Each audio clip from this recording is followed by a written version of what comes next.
बिहार विधानसभा चुनाव बीत गईल और एक रिजल्ट भी आ गईल हमनी के सामने। बहुत लोग के मन में चलत हुई कि कामना समाज कामना जाति के कितना विधायक अब की बार विधानसभा में जीत के पहुंचल बने। तो हम बता दी कि 2020 और 2025 के तुलना करते हुए कामना जाति के कितना विधायक अब की विधानसभा में जीत के गईल बने। तो ब्राह्मण समाज के विधायक 2020 में 12 संख्या रहे विधायक के, अभी की 14 हो गई बा 2025 में।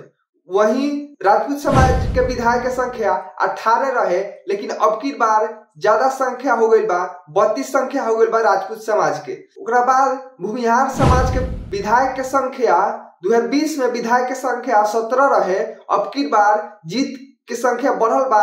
अब भूमिहार समाज के विधायक के संख्या अब की बढ़ के 23 हो गई बारे। उसके बाद काष्ठ समाज के विधायक 2020 में संख्या 3 रहे और अब की बार 2025 में संख्या 2 हो गई बा, एगो कम हो गई बा।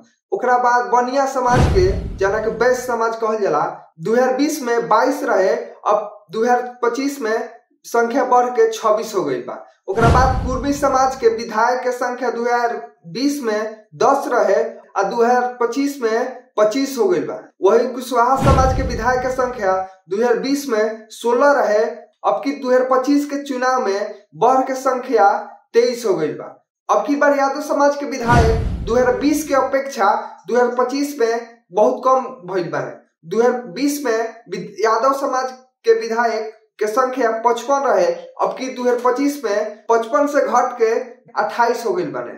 ओकरा बाद अति पिछड़ा के संख्या 21 रहे, अब की बार घट के 13 हो गई बने। ओकरा बाद दलित विधायक के संख्या 2020 के चुनाव में 38 रहे, अब की बार 2025 में 2 कम 36 हो गई बने। ओकरा बाद मुस्लिम समाज के 14 विधायक रहले, अब की बार 2025 के चुनाव में 11 हो गई बने। और वीडियो थोड़ा सा पसंद आई हो तो वीडियो के लाइक करें यार, अपन विचार कमेंट में डालें।